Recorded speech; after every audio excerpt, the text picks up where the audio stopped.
So I wanted to go over a little bit of Module 8. I know, there are information online about your textbook, but I kind of want to just go over it a little bit. Some of this will seem familiar from the hypothesis overview video that I did, the hypothesis testing overview. So as we said before, when we use hypothesis testing, when we think we know what the population mean or proportion is, and we want to see if our sample data supports that. Okay, so for example, here it says a pool company states that they can complete annual pool maintenance and closing tasks in an average of 4 hours. We take a sample of 100 completed jobs and find that the sample mean is 4.5 hours. So we have this idea of what the average is. Our sample, we take a sample and we want to see if the sample does show that actually is what the population mean is. So we can see in this example that the population or the sample mean is a little bit higher than what we think the population mean is. But we also know that when we take a sample, we're going to get some variability. Maybe it just happened that the sample we took included some jobs that were longer than average, right? And we might say, well, if we had taken a different sample, maybe there were other jobs that were shorter than average, so the overall population really the average was 4 hours. So we don't ever know, right? If we can't look at the entire population of something, then we'll never know for sure what that population average is. But what we do is we say, well, I want to know how likely it is that if that average for the population was 4 hours, we could still have a sample mean that was 4.5 and really have the full population average be 4. How likely is it that those two things are true? So that's what we're doing with our hypothesis testing. So we start out with two hypotheses. Hypothesis is kind of like our assumption or our guess in a way. So the null hypothesis is kind of what we assume or what we think is true about the population or what the company is saying. The null hypothesis always has an equal sign. And the alternative hypothesis is generally what the researcher is trying to prove. It never has an equal sign in it. So the alternative hypothesis has to be that something like in this case, the population mean is not actually 4 hours, or the population mean is greater than 4 hours, or the population mean is less than 4 hours. And we want to write the alternative hypothesis. If we were doing this research, we'd write this before we got the data. So we would choose less than, greater than, or not equal to based on what we were trying to prove or what we thought, not based on what we get from our sample data. Okay, so we use our sample data to find one of two things. Okay, so our sample data is either going to give us something called a p-value, which is the probability that we could have that population mean and that sample mean both at the same time.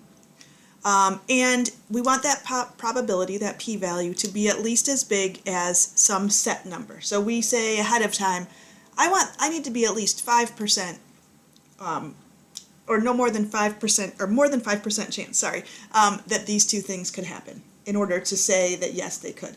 If it's less than that, if it's less than my alpha, then we say, no, those two things can't happen, so my null hypothesis must not be true. The critical value, okay, and this actually doesn't come from our sample data, but the sample statistic or the test statistic comes from our sample data. We compare the critical value and the test statistic, and again we see the critical value is kind of like our boundary or the farthest we want away from the mean. So this will make more sense in just a minute. Okay. So let's take a look. Actually, let me just draw a little bit of a curve here. Okay. I'm going to draw it on a separate sheet of paper just to have more space. You can draw it wherever you would like. So let's say we have our normal curve. Okay. And so here's where we think the population mean is. And what we want to do is we have this alpha that we're given, okay, in the problem. So the alpha is given. It's actually chosen by the researcher. And so that alpha tells us the smallest probability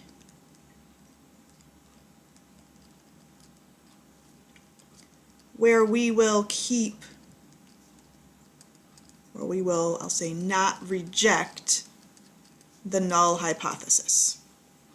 Okay, the small, so it's given as a percentage or as a decimal, and it's the smallest probability where we will not reject the null hypothesis. So this might be, depending on what kind of test we have, this might be alpha. This might be my probability that corresponds to alpha. Okay, so I'm saying as long as my probability is this big, think back to our normal curve, right? The probability of the percentage of values that are on one side or another of a certain value. So this alpha is my probability that I want. So if there's at least this much probability that I could have whatever I got in my sample and also have the population mean that I thought was there, then we'll keep it. We'll say, okay, I can have those two things at once. If I have less probability than that, then I cannot have those two things at once. So this alpha is the probability past a certain point. And that certain point is what we call the critical value. So think of it as like a boundary, okay? If my sample mean, this goes for proportions too, but my sample mean is further away from the assumed population mean than this critical value, then it's too far away, and so there's not enough chance that I would have a population mean over here and a sample mean over here, and they'd both be true. So my critical value is the z-score, or t-score, which we'll talk about in a minute, that corresponds to alpha. So if I want a certain probability on this side, then I would stop right here at that critical value. So if my alpha were 0.05, for example, 5%, then this critical value, if we think back to our normal curve, we'd put it in and say, okay, what's the z-score for the value where 95% of the data is to the left, okay, or whatever that situation is. So the alpha and the critical value you can figure out before you have your sample data. Okay. Now, I do my research and I'm actually going to redraw this so we kind of can read all of these. So I'm still going to have my critical value here, and this is my alpha, okay, this probability. And now I do my research and I find that my sample mean is, let's say, right here. Okay, so I get my sample mean, and wherever my sample mean is, then there's a probability that's associated with that to the right.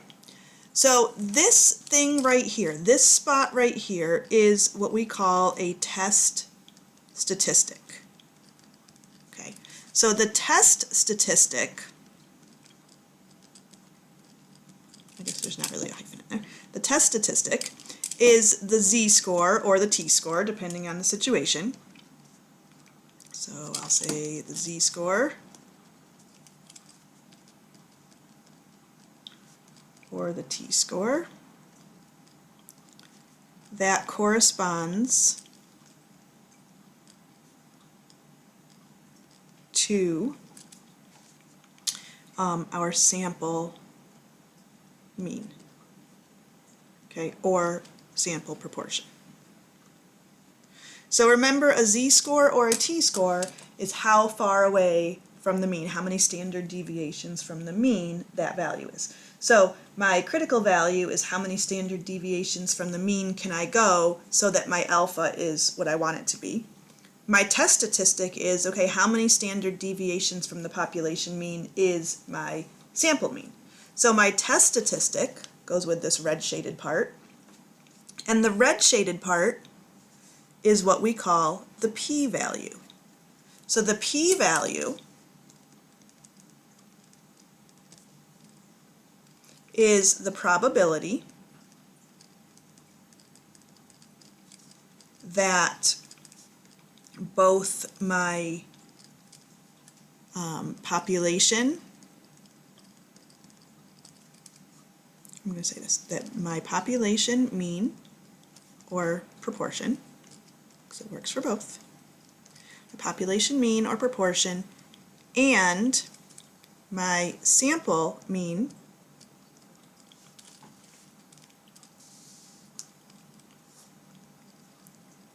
or proportion are both valid or are both true. Okay, so here's my population mean, here's my sample mean. The farther away they are, obviously, the less chance there is that they can both be true. If my sample mean is super far away, then it kind of generally would give us the indication that my population mean wasn't what I thought it was. Okay.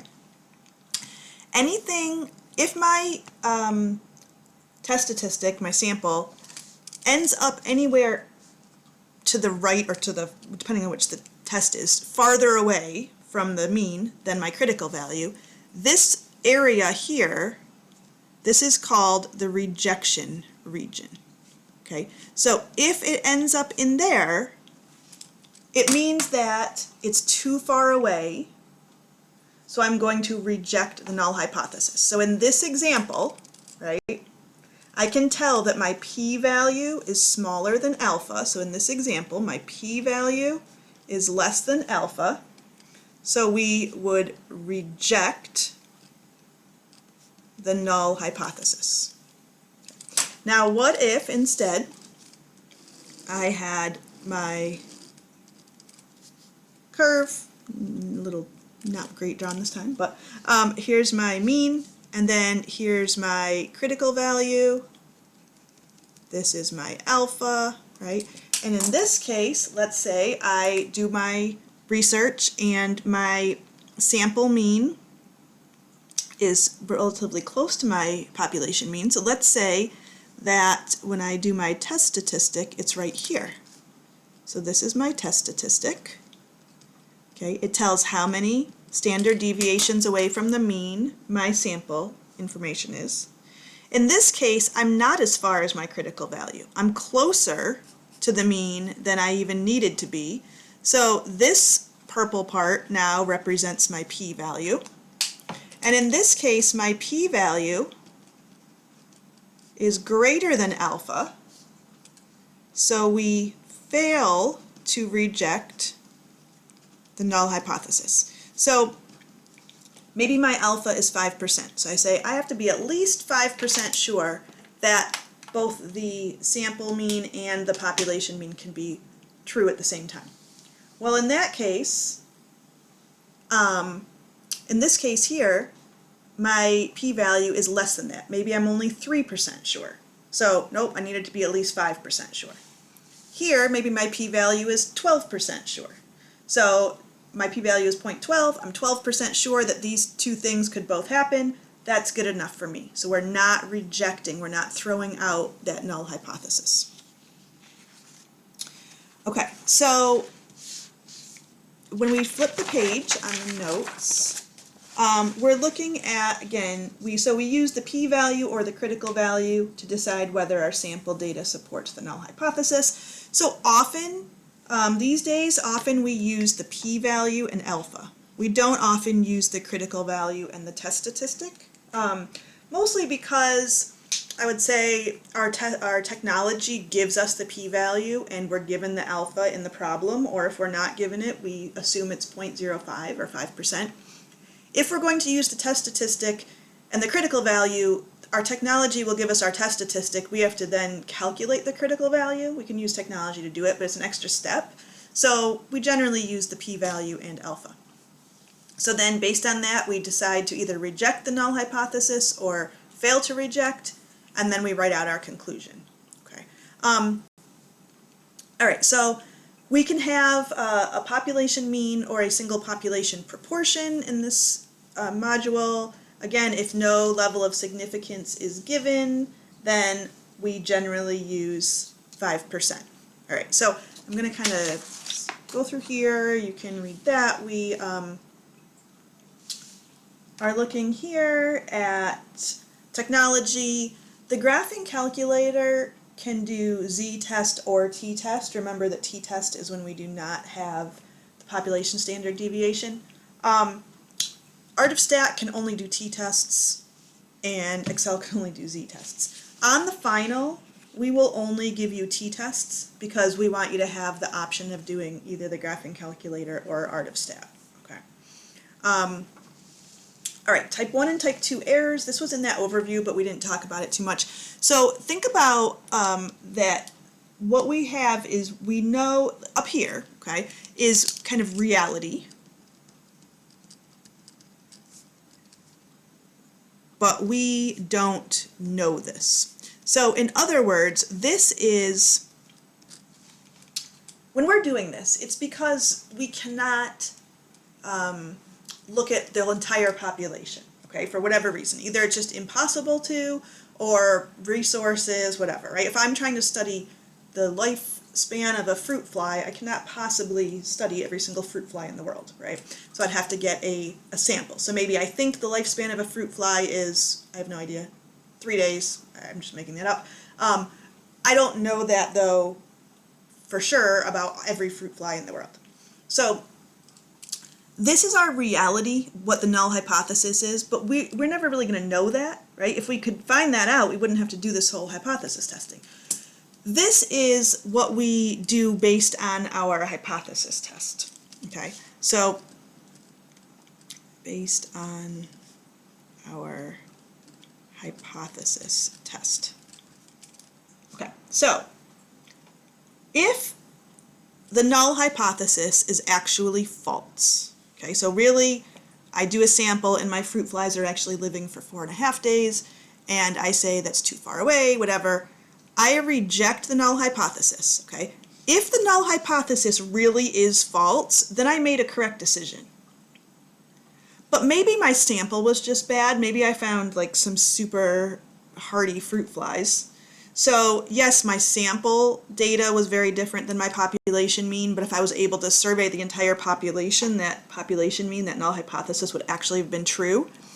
We get what's called a type 1 error, okay, which goes with that alpha. That's the probability of that kind of error, because that's the area where we would reject even if it's true. Now, we're never going to know that just instantly, right? Maybe we find it out because we do another research study later on, or we say, you know, I've never seen a fruit fly that actually dies in 3 days, that must be wrong. But we're not going to know for sure. Now, what if we do our sample and based on our p-value, we do not reject the null hypothesis? Well, if the null hypothesis is actually true, that's the correct decision. But if we don't reject it and it's actually false, we get what we call a type 2 error, okay? So in this beta, this probability is like 1 minus alpha. So we need to know those two. Those are our risk. And depending on the context, sometimes different contexts and different subjects have different levels of alpha. Because if we are looking at, you know, maybe a business situation and we're trying to decide the average that a consumer spends in January, so we know how to do our marketing, maybe we'd have a certain probability for alpha, a certain, you know, alpha value. But if we're doing, let's say, a medical study and the consequence of, you know, a type 1 error is that some people wouldn't get a life-saving treatment because now we think that it's not working or something, we'd have a very small alpha for our research, so that there's a very, very small chance of that type 1 error. Okay, so sometimes we have to think about, in that context, how detrimental could that error be. We have just examples of a left tail test. So this is if my alternative hypothesis is that the population mean is less than what we think. This is if it's greater than, that's called a right-tailed test, and this is if we're just saying, you know, the population mean is said to be 50, I think that it's not 50, and we don't specify one way or the other, that's called the two-tailed test. So what I'm going to do is I'm going to go through one of these examples and maybe two of them, and then the other ones will be up there as well. All right, so first one says, a college football coach records the mean weight that his players can bench press as 275 pounds with a standard deviation of 55 pounds. 3 of his players thought that the mean weight was more than that amount. They asked 30 of their teammates for their estimated maximum lift on the bench press exercise, the data from the samples listed below. Conduct a hypothesis test using a 2.5% level of significance to determine if the bench press mean is more than 275 pounds. All right, so a couple things here, right? The college football coach thinks that the mean weight is 275 with a standard deviation of 55. Oops. So that's what we're counting as our null hypothesis. That's what's thought to be true about the players in general. So some of the players thought that that was not true. They think the mean weight is more than that amount. Okay, so right now what we can do is we can think about the null and alternative hypothesis. So we can say the null hypothesis is going to be that the mean weight, the population mean, is 275 pounds. The alternative hypothesis is that, now they specifically think the mean weight is more than that. So their hypothesis is that the mean weight is more than 275 pounds. So they asked 30 of their teammates, here's the data. We want to conduct a hypothesis test using a 2.5% level of significance, that's alpha. So my alpha is 2.5%, which we often also, depending on the technology, need to write as a decimal form.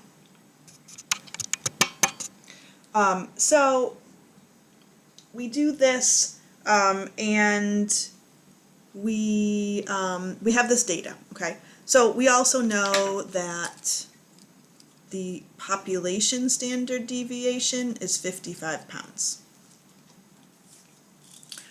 So when I look at this data, okay, I need to find the sample mean, because that will help us decide whether or not the population mean is correct. So you can do this a few different ways. You can put it into the quantitative data part in Art of Stat. You can put it into your calculator, a weight and a frequency. You can just multiply the weight and the frequency and then add those up and divide by 30. Any way you do that, you're going to get that the sample mean is 286.2 pounds. So I'm just giving you that now to kind of save time. If you are a little unsure about that, you can go back and try it on your own and make sure you understand how to get that. All right. So when we find the p-value, we are going to do that by using our normal curve. Okay, so we have to think about what kind of hypothesis test we want to use here. And as we go through Module 8, 9, and 10, we are going to have a couple of questions that we are going to want to ask. So I'm going to start kind of working with those now, and that will tell us what kind of test to use.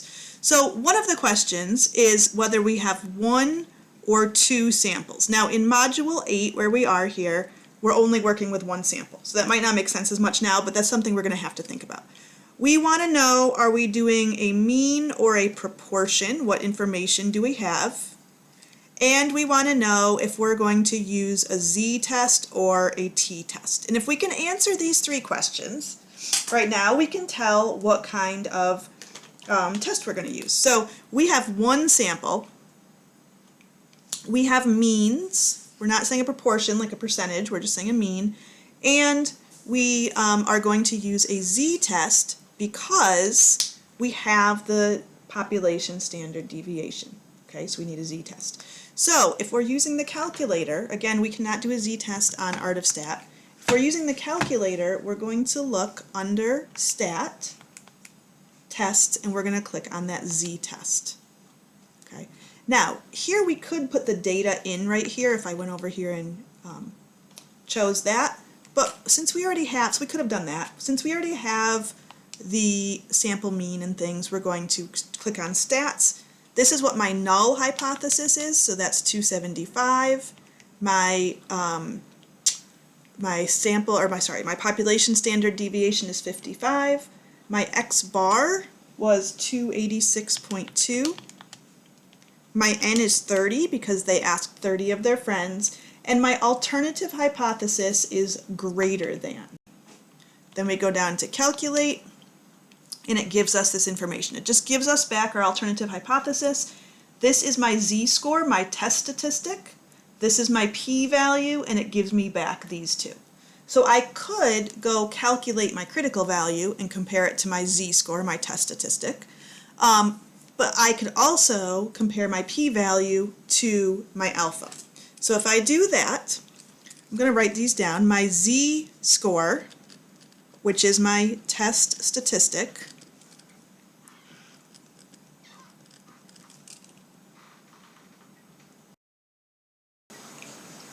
so my z-score, or test statistic, is 1.1154. I'm getting that from right here. My p-value, we generally, from the calculator, we tend to get them to 4 decimal places. Sometimes you might have noticed that Art of Stat does 3 places, but either way is fine. So we'll have that. That's my p-value, okay? Often you may be asked, like in the final, you may be asked to give the test statistic. Even if we're not using it then, we're not finding a critical value, but just so you know what it is. Okay, so I have my p-value. So now what I do is I compare my p-value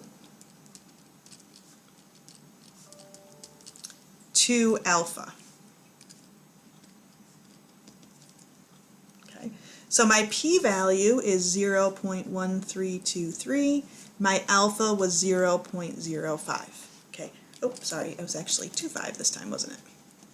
So what this is saying is there has to be at least a 2.5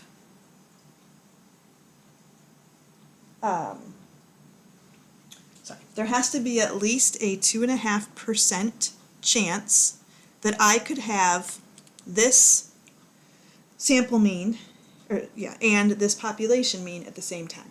My p-value here is greater than alpha. Okay. So that tells me that I'm going to, because my p-value is greater than alpha, I have at least the percentage or the probability that I need. So that means I am going to fail to reject the null hypothesis. Okay, I'm going to fail to reject it. So we fail to reject the null hypothesis. Okay, if you think back to this idea, this is where I said it has to be at least this much alpha. My p-value is greater, so it's closer to the population mean than we needed it to be even, and we fail to reject that. So this is what we call my decision. The reason, so your decision is always going to be you reject the null hypothesis or you fail to reject. The reason that we used is because my p-value is greater than alpha. And then my conclusion, I want to kind of put this into context, okay, with the problem, and we also need to include the alpha, because if my alpha were different, let's pretend that my alpha was 20% instead, then my p-value would be less than that, and we would have rejected. So we have to say at this certain significance level. So we could say at the 2.5% significance level,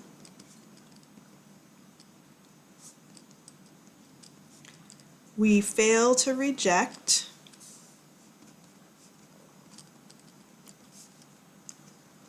the null hypothesis.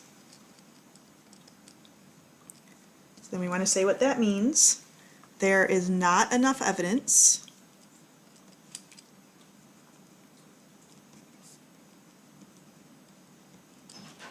to conclude that the population mean weight is greater than 275 pounds.